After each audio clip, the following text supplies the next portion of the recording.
they stand, they fight. So with COVID, that was the whole concept. It's freedom of choice. They're not running away from anything. They're standing up and they're fighting something, and they've created a better situation for themselves going forward with tools to manage this and not spread it throughout their communities. Where Canada, we kind of locked everything up and hid from it and didn't really make a solution except for just wait for a vaccine to happen. So I kind of don't agree with the steps that we took to get to where we are now, because we can see the damage that has done. It has caused businesses to lose money, workers. It's just, the hardships just weren't there. We were told, stay home and we'll help you stay home, instead of trying to fight through something to make the best results. But it's a different way of looking at things. Considering I do work in healthcare, my understanding, and it's funny because I was reading about it today. I was thinking about the different healthcare systems, Canada versus around the world, and comparing them. And what I found was in USA, because the healthcare is not universal, there are a lot of people who are suffering, right? People who are not able to afford insurances, and then they don't get the healthcare they deserve. Whereas in Canada, there is a primary level of healthcare that is available to people, although there are gaps.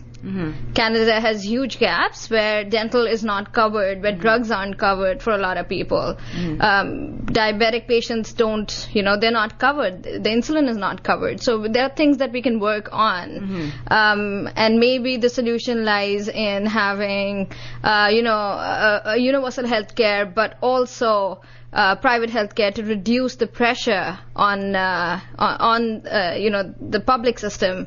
So I think it's an interesting and controversial topic. It really is. Some people appreciate the fact that they can buy their own healthcare and have the choice, and then use it when they need it. So that's kind of one thing that people will sell you as well. I can use it when I need it. If I have the money, I just go and I get the help I need, or not, right?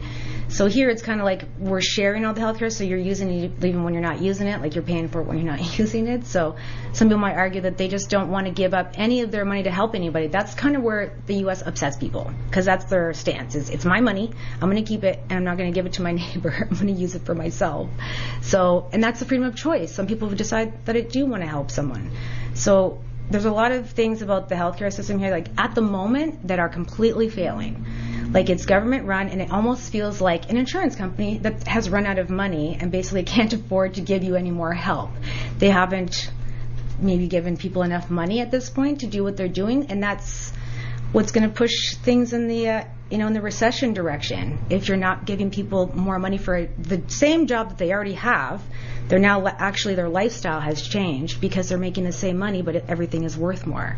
So it's just, you can't do that. That's the problem, right? We have to catch up with what it costs, and the system, everything has to grow, and the whole helping, like they really just need to get more people who want to work at the hospitals at this point for probably more money at this point, because you have now the same job with more risks that, with a higher, financial overhead, and you make basically less money for it. So it's something that everybody has to focus on, because that's what's coming. No, I agree there, because Ontario's lost about 20,000 nurses. So we do need to start putting in more funds towards healthcare. And in my, when I think about this, I feel like maybe the gaps can be met with, universal healthcare plus private system, insurance system. But again, not everybody can afford insurances, because just look at the food prices today.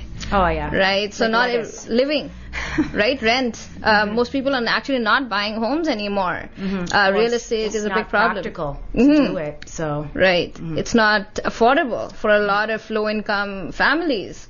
If your income isn't 100,000, you're not going to have a home. No down payment for that. Like you can't afford it. So, I know.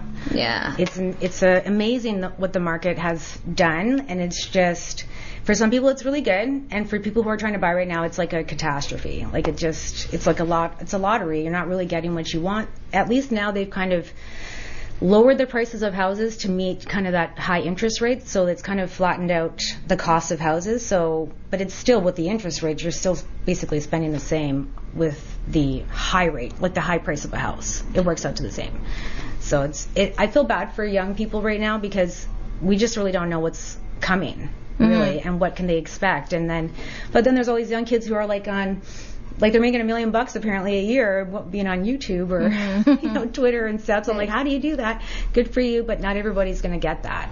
So there's going to be a lot of people who go to school and they struggle, and it would be great if there was more support for students.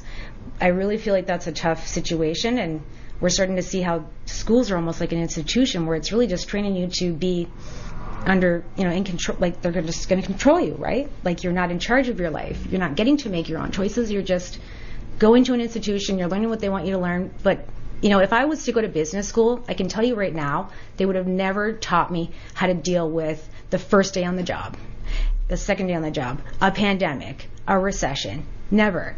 Those are things that I learned through, experience, through things that happen, and talking to my staff and talking to my customers. I don't do my own books, so why would I go to school, right? Like I have someone else do them. But it's really, to do a good job at a business is really just to focus on that business, right? And just be there for the people that work for you and work with you to make an understanding. There's really no school for that. And so there's lots of people who go to school that at the moment may not get anywhere with that because of the way things are. It's too expensive. How do you go to school and then pay your rent? You have to, and then buy food. Yeah, no, I agree. I think you're on the dot there. I think schools need to focus on implementing and applying the theoretical knowledge so that when students come out of schools, they're ready for, how to deal with banks, how to, have your own business, how to manage people, learn empathy, something that's, you see that lacking. For sure. So concern for other people, how are we going to share resources, how are we going to come together as a community. So those are the things that we are not taught in school, and you learn in life. So Alexis, you are a successful businesswoman. Please tell us what inspired you to run your own business. You could have just got a government job or, worked in a store. Why open your own cleaning service? I guess I've always envisioned myself since I was a little girl being like independently employed. Never really knew what it was going to be, but I've had jobs in the past, and I find that I never felt like I was treated fairly. I feel like I worked really hard, but was never really noticed. And I had a lot of energy and drive, and I was always looking for that next thing. So I just don't really do well with like employers, I guess. Like I'm always like, no, I can do this better, or I can find something better with my time. So for the last 10 years, I've just had a lot of support from like my husband. He's been really supportive to just let me do what I think I can do. And he just says, make it happen. And that's our motto. We just make it happen. And of course, a lot of my friends have been there as well, supporting me. And then, I started getting clients, and then the clients started supporting me. And it was just, that's really what ended up getting me to buy Tiffany's. I had a lot of private clients with housing, and I would say majority of them said, if anyone can do it, you can do it. And I was like, that is so nice. And so that's basically, I had already the confidence, but people were just backing me, and I thought, let's do it. We're going to do it together, people. And it worked out. I really like the concept of we'll make it happen, because if you're a team as a couple and you want to do things together, I think that's the right way to go. And believing in yourself, I think there's something to learn here. You believe in yourself, and that's why you're able to accomplish your goals. For sure. So interesting. But the pandemic has been hard. How has the pandemic affected your business and your staffing? How are you dealing with the negatives of living in the 21st century with COVID-19? That is a good question.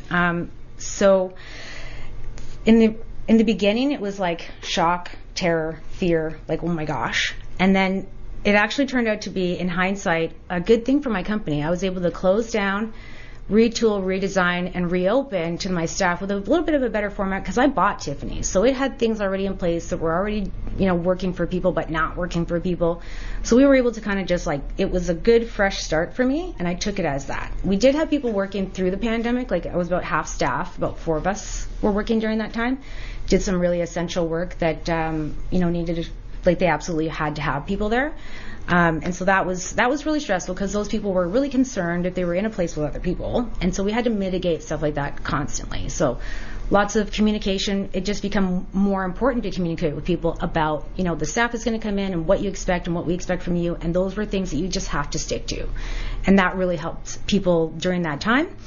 But then going forward, you have people, are they home? Are they not home? And it was just a lot of, using your judgment. Like if you're with people, be careful, give everybody space. And so it did work out because our customers are amazing. My staff are great people, and they really everyone just wants to get along and get the job done. So with the customers that we have, they were just really, again, supportive, and they understood, and we were really careful not to try to pressure anyone into anything that made them uncomfortable. It was just basically ask them what makes you comfortable here. But it's definitely helped me just make my business better. I find that we've got this great vision now of what Tiffany's really means and what she's really meant for, and that is to do housing. She was built to serve the community, to clean people's houses, to assist in whatever way. And so I really focused on getting the girls really just a lot of housing work, where previously I did a lot of post-construction, did a lot of big jobs, just kind of because I'm like this. I like to just go and do as much work for people as I can. I don't say no. So kind of the pandemic actually taught me how to say no, because there's some things that are just not what people expect, not what people sign up for, and not really what is going to support you in the long run either, right? So I'm building Tiffany's kind of in a way to make sure that the staff have a really good, solid foundation for work going many, many years into the future, because that's housing. Housing will do that. People keep us I've had customers at Tiffany say 30 years, 25 years. That's a long time to stick with a company. So those people have been the whole reason why Tiffany is still here today. Very interesting. You're listening to Communal Living at 96.7 FM. When we'll be back from a musical break, we will continue our conversation with Alexis about janitorial services and its importance. Welcome back. You're listening to Communal Living at 96.7 FM. I'm Aparna Mukerji, the host, and I'm with Alexis from Tiffany's Maid Services. So we've been talking about janitorial services, and Alexis has been kind enough to share her story and how she ended up owning Tiffany's. So Alexis, I've seen you working with employees, even though you own the business. How does it feel like to be on the front end? Well, the last year or so, it doesn't feel that different than it used to. We definitely have a lot of space in people's homes. No one's really overly concerned about having us, so people are more relaxed, which has been nice. But it always feels good. I like to see my customers. I like to make sure that the girls are doing, that they're feeling comfortable at work and that they're doing a nice job. So I prefer actually cleaning houses over the office work that I've had to do basically since COVID happened. I'm in the office a lot more, so it's not as much fun for me, but I definitely like to go out with the girls, and it's makes me feel a little bit more relaxed about the day. I like the concept of working with your employees, because then you know what they are experiencing. In India, I'm from India. Yes. When you have your own business, it's a strategy that a lot of people implement. They work with people to make the business run well, right? It's just a smart strategy. Yeah. So, you provide cleaning services for a lot of elderly people. How has your experience been there? So in reality, we don't actually serve a lot of elderly people. Our base of customers is usually a working class or higher. Right. But we do have a lot of people who are disabled, or a lot of people actually call us because they just recently suffered an injury and immediately cannot do anything. And when it comes to the elderly, we typically deal with family members who call us on their behalf. We, do the cleaning for them, usually until they go into a long-term situation, or they won't need us anymore. But it's always been a nice time. The older folks love the company that we can provide. So the girls are really friendly with everybody, and then especially if somebody is alone a lot, it's just a little bit more rewarding that way. But it's always been a good experience with the customers. So where to what I'm edging at is I have a soft corner for the elderly. So I was wondering if you provide discounts for elderly people or disabled people because, they're on pension or they're on disability. What are the resources that maybe resources from the government, or what can you do or you're doing to make a difference? So in terms of actually getting funding of any kind from the government, my company or companies like mine do not get any cutbacks or funding or anything or appreciation for giving a reduced rate to a customer. So for a company, there really is no advantage. But a lot of people who are, say, under CMHA care, or they have like a government funding of some kind because they're disabled or unwell, they don't even really get extra money for that either. It's something that typically comes out of what they would be given, and they have to budget all that stuff. Right. Or like some situations they can write off the amount as a tax expense, but it's probably not very common. So at the moment, there's really no support for a business or a person who's in need to get any funding whatsoever to help them get. And I find that cleaning is really important. It helps your mental health. I worked for Canadian Mental Health here in Sudbury for quite a few years, and they really utilize this topic where people who are not well, the cleaning of their home actually does make them feel better, and it's a better space for them, and it's a healthier space. So it really is important, but it's overlooked. Like, people just think it's not that important to have your place clean, but when you're not well and you're depressed, it can mean a huge difference in your day to have that. So it is really unfortunate, but I do give a small discount to people when I can. Probably some of the people who are disabled, they would be the ones that would get the lower rate, because I understand that their financial situation doesn't change regardless of whether or not we're helping them. It actually is something that they would have to pay for. So I do kind of try to keep the rate low. Right now, the rates are super high for private services and services like mine. So we do try to stay competitive so that it's fair, and we want people to be able to maintain the services, because that's the whole idea, is that you don't just need the help one day or 2 days or whatever. You need it long term. Right. So we really try. That's part of the model that Tiffany's has, is to have competitive prices and to serve the local community. So that's the best we can really do at this point. Good. Yeah, I had a friend who just passed away. He was in his 70s, and the house that we were living in sold. So he, there were different apartments in the house. So I lived adjacent to his apartment, but we had such a hard time just looking for an apartment for him because nobody wanted to rent to him. He was an exceptional person, brilliant, kind, empathetic, but because he was on pension, nobody wanted to rent to him. So renting is a big problem for the elderly, and just finding resources so that they can live independently. So I'm always seeking, right? Sure. Seeking and trying to understand what can be done for people who need help. Now, front-end workers are subject to a lot of abuse. What is your take on this? How do you protect your employees?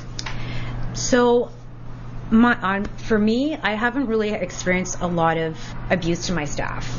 We actually have policies in place that would prevent those types of situations from happening, and if it was a situation that we really couldn't mitigate in any way with a client or something, or even staff, because it's the same either way, like abuse can happen in and out of the workplace or out of the office. So we definitely just would walk away from somebody that we couldn't manage to stop the abuse, or just kind of misusing the service, or certainly like any type of actual verbal or physical abuse would be like a do not return. But for the most part, it's just little things, and then those are easily managed.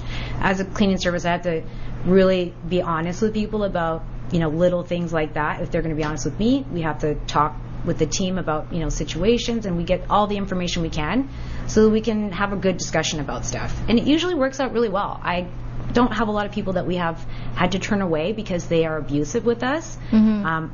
Sometimes those people don't even become customers to begin with. So it's just one of those things where you have to keep your eye out for the right person and the right fit. Some clients just don't fit what we do. So there's things like that. We have to have a standard for ourselves and for our business to kind of avoid that stuff. So we do have a lot of policies, and the idea is to stick to those policies and respect them. Well, because I work in healthcare, I meet a lot of PSWs, and I've heard horror stories Because if they're working independently, there is abuse that they have to tolerate, and not a lot is done to protect them. So it's nice that you are thinking about, you have standards and you have policies in place to protect your employees. So there is actually a huge difference. Like, because I'm a business, I actually have protections from like WSIB, and we have like the labor board will protect the workers and stuff. But when you're self-employed, part of the gray area there is that a self-employed person can actually waive all of their rights, and that just takes as little as saying agreeing to something that you don't really want to do. But you're self-employed, and you're dependent on that job. There's no one else backing you up. There's no one going to work for you if you don't go. So that's where people feel the pressure and the need to just please that person so that they don't reject them in some way later on, or they lose money for this reason like that, right? So people who are self-employed alone, or maybe with just one other person, and they consider themselves self-employed, really aren't that protected by the labor board standards or by WSIB, because they may not have to pay that.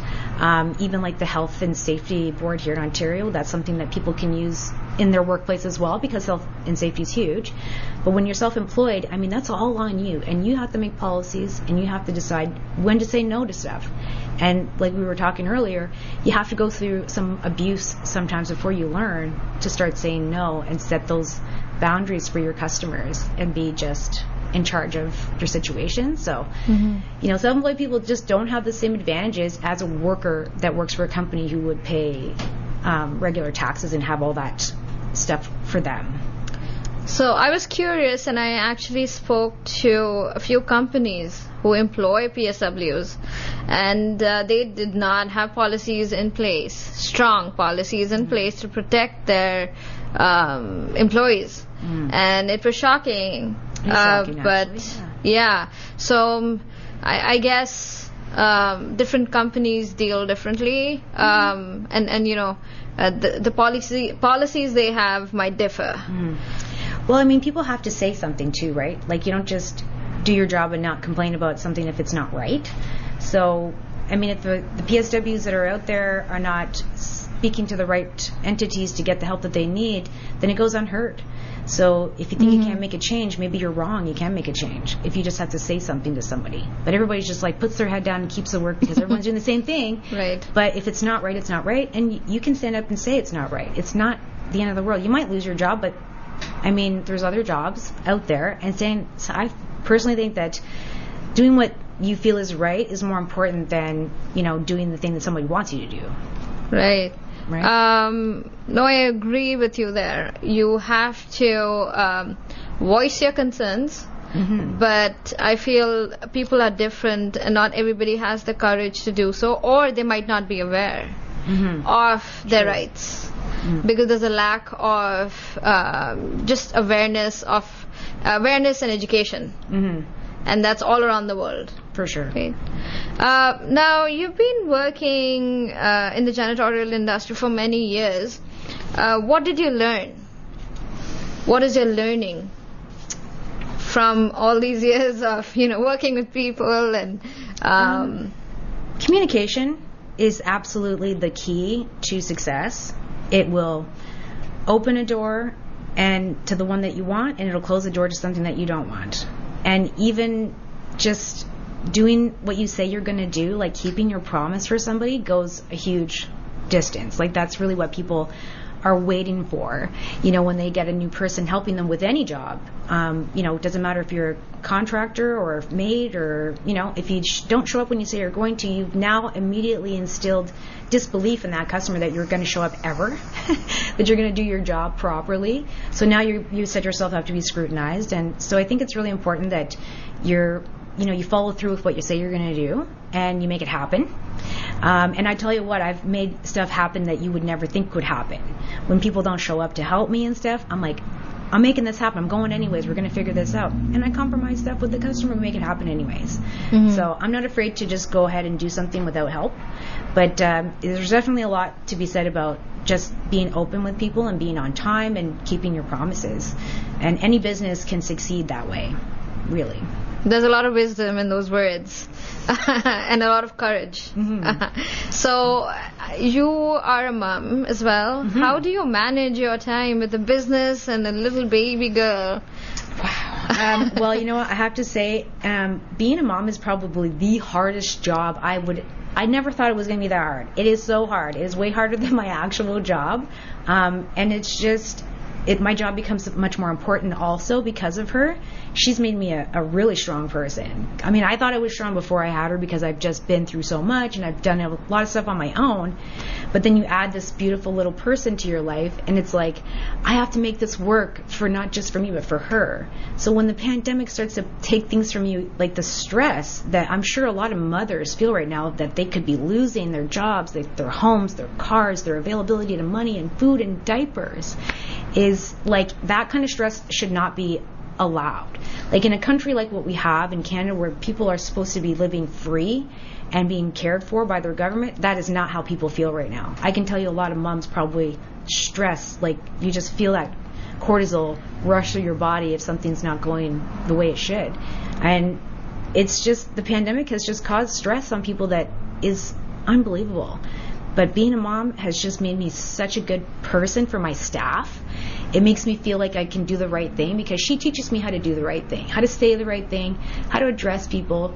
You know, she's always correcting me, Mom and stuff. And she's just 3. So I watch her emotions and I'm really respectful of those.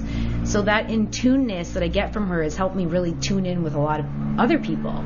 So it's been a good experience. It's been really hard and it's sometimes just... Right. The overwhelming feeling, but I'm used to feeling overwhelmed. So it's just part of day-to-day life for me, and the little bit of stress I have, I just say, it'll fade, and I just move on. So this too shall pass. Right. Nice. I think that's a very good way of dealing with life. You are going to get overwhelmed. I feel the same way. Funny enough, I feel overwhelmed, and you just have to work through it and not give up. Yeah. Right. So I'm a problem solver, not a problem maker. Right. So that's where whenever something really stresses me, it's usually a problem or something, and I like to just do it now. Right. Fix it now, figure it out, do it, move on. And those are really good things for people, especially when you're in a business. Like a lot of business people tend to avoid problems with their staff, with their customers, with the situation, right? It doesn't get better, it gets worse. So for me, and I have about 150 clients or so that we serve in a month. I'm not even sure actually, but it's a lot. And everyone gets that same attention immediately. I don't like to wait. I don't put it off because it's uncomfortable, because a lot of situations are just like, I don't want to have this conversation, but no one else is going to do it for me. And it has to happen now, and we just are really just stay on top of that stuff. That's how I've managed to keep going with Tiffany's, is basically immediately put that fire out and don't wait. Just do it now. And those types of things just build confidence. They build courage. And it just saves me a lot of time, like going forward. Just done. Right. And time management, you need that with a little baby. Oh, yeah. I end my day around 4:30, 5 o'clock. My daughter's really good, she likes to come home and chill and stuff. Sometimes I'm in my office. She's gotten used to that too, but it's like, my day has to end too, right? Even though I actually have people who work in the afternoons. They're amazing, and the jobs they run smooth and stuff, luckily for me. I pretty much have jobs going all the time, but I have to end it for myself around 5 o'clock. When I can. When you can. Yeah. You're listening to Communal Living at 96.7 FM. When we come back from a musical break, we will continue our conversation with Alexis. Back, you're listening to Communal Living at 96.7 FM. I'm Aparna Mukerji, your host, and I'm in conversation with Alexis. So Alexis, how are you doing? Really good, thank you. Good. So Alexis, you're a woman with a vision. Where do you see yourself in 10 years? So funny you use the word vision, because at the moment I actually just have tunnel vision, and all I can think about is how to rebuild my company, because we are still doing this. It's something that is all I really think about at the moment. But also I felt a lot of frustration in the last couple of years with kind of the way that things were handled here and there with certain things. I don't want to be specific. But through that frustration, I have kind of blurted out to some people that I would run for mayor. And funnily enough, if that's even a word, people have responded with support. They said they would vote for me, and I was like, wow, okay. So I just kind of say it here and there, but I do mean it. I had looked into it. It seems to me like it's a possibility. So, I mean, yeah, I would love to be able to help out my community more than we do now, because that's kind of what I feel like we do. And, I like to clean, so I think we could clean up Sudbury a little bit. Okay, so that's you've got a good plan. And how is your family going to fit in there? You're planning on sending your daughter to U.S. for education, or are you going to...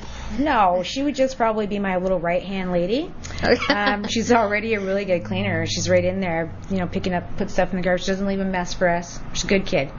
And I mean, like, I don't think that I would go back to the States at this point in my life. I really do feel like I can make more of an impact here than I can over there, because I kind of don't think about things the same way as a lot of people do. So that change in thought is really what perpetuates change to begin with, right? Mm-hmm. Think outside the box. Right. So as a mayor, the fact that you're thinking about it, what are the changes you would implement in Sudbury? Why be a mayor? What made you, want to be a mayor? Mm-hmm. Well, that's a very good question. So I have definitely noticed a lot of people coming here from the south. Sudbury is becoming a really great hub. It's great. Like, the situation for cost of living is really good. We actually have some of the lowest cost of living throughout Ontario still. So there's a lot of ways, like, now they have this remote communication. So I see a lot of people coming here, but I also see that, they're not local, so they don't know how the roads work here. They don't know, like, if there's not a sign for something, they don't know what that is. So I would really like to see safer roads, better signs, better road access. That would just really help the new people who come here and kind of perpetuate businesses to have better, situations.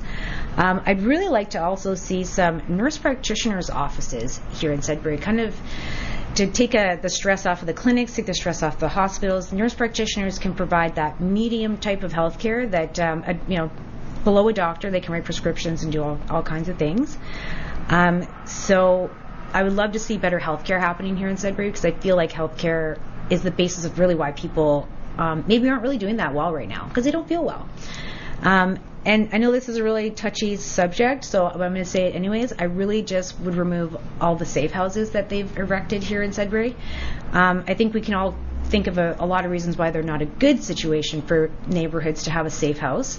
But what I really would like to see is actually establish better clinics, like to treat people for this, for being addicted, and also retreat locations. I think that Sudbury honestly has some of the most beautiful places here, compared to parts of Ontario. That's what drives people to come here to begin with. It's a gorgeous landscape. Why not take advantage of that and help people who are struggling with addiction see how beautiful the world is? We have everything we need here. This is something that they implement in the States. They have retreat farms, they have retreat work farms, places where you can go to relax, just a retreat where you just sit there and chill, and people kind of assist you in your day. They don't give you drugs. They help you get off of them to begin with. They help you find coping skills, and that's really what people need. They need support, not an enabling situation. So I don't agree with that. Something that really bothers me in the neighborhoods where they show up and people are just like, oh my God, this is terrible for my neighborhood. But I really just feel like there isn't anything that can heal the soul more than working on a farm. You just got to do it. And then, it's a good feeling. You learn a lot, and that's hard work. It's not struggle. It's hard work. And I grew up on a farm, so I love the idea of the peace and the serenity and the work that you do there. And I think that just people, it's in your head. When you're addicted to something, it's a mental problem. And we just need to clear that stuff out. You need to go out there, work hard, do something for someone else, be good at it, feel confident. Like, you maybe don't know how to chuck a bale of hay on the first day, but after a week you will. And that's just a small stepping stone to feeling better about yourself. So usually drugs and addiction really just make people not feel good about themselves, and that just continues to go down and down and down before the drugs are just all you do. But you need to have that confidence. You need to feel good about yourself. You need to believe in yourself. If you believe in yourself, that's where other people start believing in you, because you believe in you, so it follows. That's really what helped me. I believed in myself, and people that I don't know just started going along with it. So, you know, it works, but I mean, you are everything to yourself. You can't just go to someone and say, hey, you know, help me out and give me some money, and you know, that's not a life. You have to make your own life. So, you know, the struggle is what makes people strong in reality, like to struggle a little bit. So I'm a full believer in not enabling people ever. So been there. It doesn't help people. You know, you really just have to learn stuff on your own sometimes. Giving some people just don't even take good advice. You know, they're like, no, that's good advice, but I'm just going to do what I want to do. Okay. You know, you have to just let people be themselves. That's part of freedom and choice and all that stuff. So I kind of feel like, you know, Canada kind of enables people to not have to make choices, not have to make hard choices. So it's kind of making for a weak person going forward. Yeah, well, I agree with the fact that you make your own life and that you have to struggle, and that struggle does make you stronger. I believe that, you know, having faith in yourself is the key to success, even though and even when people don't. You're not always going to find support. You're not always going to find people who, you know, who see your vision, who are able to visualize life as you do. And that's when you take responsibility for your actions and say, you know, this is what I really want. And I'm going to work for it. Yeah. Exactly. And I'm going to get there. Right. And the one thing that you say, taking responsibility for your actions, that is something that's not happening a lot for like a lot of people. Entities are like this, and just the average person that sometimes just has never really had to do that. I've had a lot of like workers, just like, you know, working with me, that they don't work with me anymore, but they just refuse to take responsibility for themselves. And I have to tell them a big story about what, you know, how to take responsibility. And for the most part, it's not even worth the conversation. You know that person's never going to do it. So you just have to say, okay, that's enough. But that's one thing that I actually do a lot of. I take responsibility for people and things that are not actually me doing them. As an employer, if one of my girls has an incident, I take responsibility for that. And that's something that, you know, some people just have no idea how to do that. I don't fight with people about something. No, she's my worker. An accident happened. We're going to take care of that for you. And that's just how you do it. And you know what? People love and respect you for taking responsibility for something that's not always yours, but there's a limit, of course. You don't take responsibility for everything. But I mean, to protect people, especially workers, it's important to make sure that you're the first person in front of them before anything happens, right? You just have to talk with them about it. But it's definitely something that I've learned, you know, over the years running a business is exactly that. So I learned a lot from Alexis today. Thank you for sharing your insights and coming on the show. Really enjoyed the conversation. The next show for Communal Living, the 4th episode, is going to air on February the 4th, 2023, on Saturday, 3 to 4 p.m. Please join us again. Until then, Shabba Khair, Megawich, Namaste, and have yourself a good day.